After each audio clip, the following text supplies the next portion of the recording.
Aetius, caught between the troops of Galla Placidia and Theodosius, ordered Latorius to defend Arles and, without loss of time, left with his son for Hunland.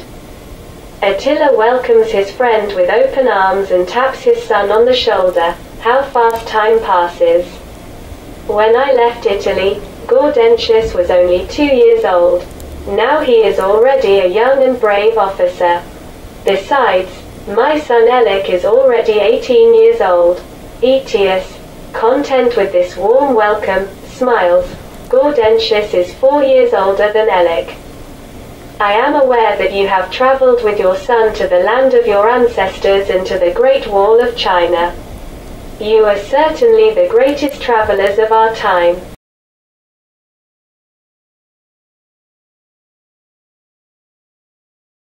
Attila looks serious.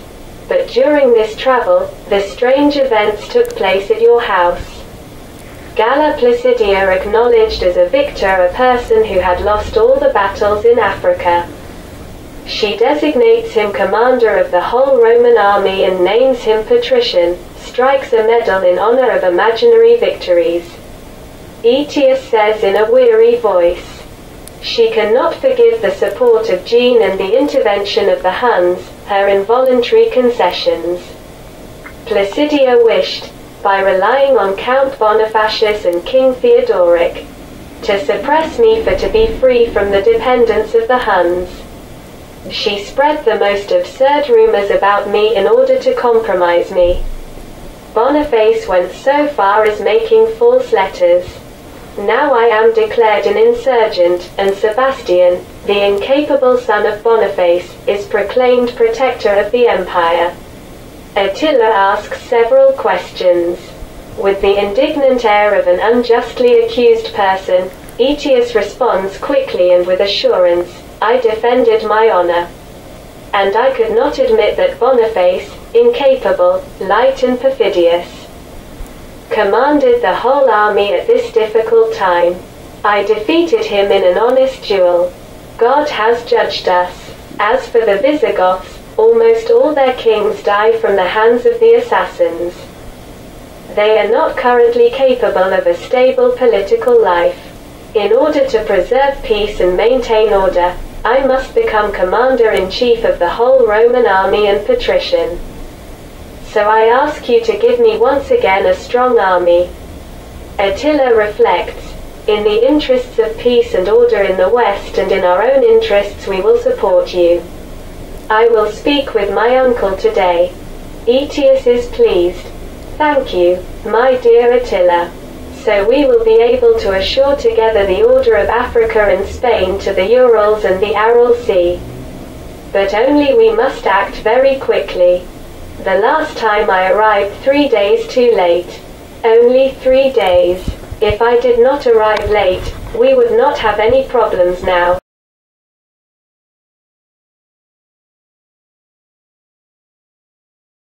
Oros looks attentively at Attila. During your travel to the country of our ancestors, there were strange rumors about the relations between Aetius, Bonifacius and Placidia. It was said that Aetius was perfidious and had a double game. I begin to doubt the human qualities of your friend and I do not trust him as much as before. But he is right in saying that we really do not have time for long reflection. The two Khans begin the analysis of the situation and discuss the terms of the contract with Aetius. We'll give him an army of horsemen. I think that, as the last time, 60,000 horsemen will suffice. Now we can mobilize such an army in 10 days. More Latin-speaking warriors must be engaged. And all the former Hun officers of the Imperial Roman Guard and the Roman cavalry must be found. One of our princes, having the title of Roman general, may be designated as Aetius's deputy. This will allow, in addition to demanding a remuneration worthy of their titles. All tribes and military detachments must be on alert. This requires great efforts and creates the risk of a war with the two Roman empires. We cannot joke with such things. In 425, the situation was simpler. We thought we were helping a legal emperor elected by the Senate, and there was not a similar serious risk. Therefore, Aetius must assume much stronger obligations than the first time. The Khan Oros says, "We will then check the rumors about the perfidy of Aetius. One cannot hide the truth in a bag. In the meantime we will act in accordance with the commandments of Modon Khan and will use the methods of control of the execution of contracts tested for centuries. Aetius must take 2 solemn oaths of fidelity to his engagements, before us and before all the army, and leave us hostages." With whom did he come? With his son Gaudentius. Satisfied, Oros remarks, "He's ready to do everything and has everything planned. How well he knows us. But we do not fully understand his complicated Roman soul."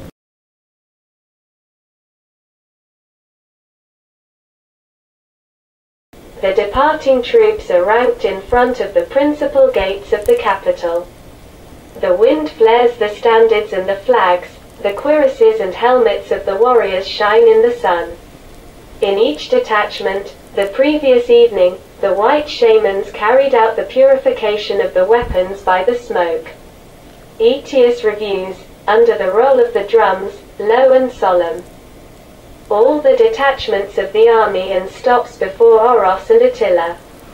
He descends from his horse and stands in a respectful pose before the Khans, sitting in the saddle. The silence settles. Aetius pronounces in Hun the solemn oath of fidelity and embraces the royal standard, light blue with the sun and the moon. Then a Christian bishop with the Bible comes up to him. Aetius repeats his oath in Latin with his hand on the sacred book. Khan Oros solemnly gives him the standard of combat. Aetius kisses him and hands it to Mark, who stands behind him. The Khan Oros raises the sword to the sky. "I appoint General Aetius, who has just given us a solemn oath of fidelity, commander of the army. In order to realize our agreement concluded to restore order to the land.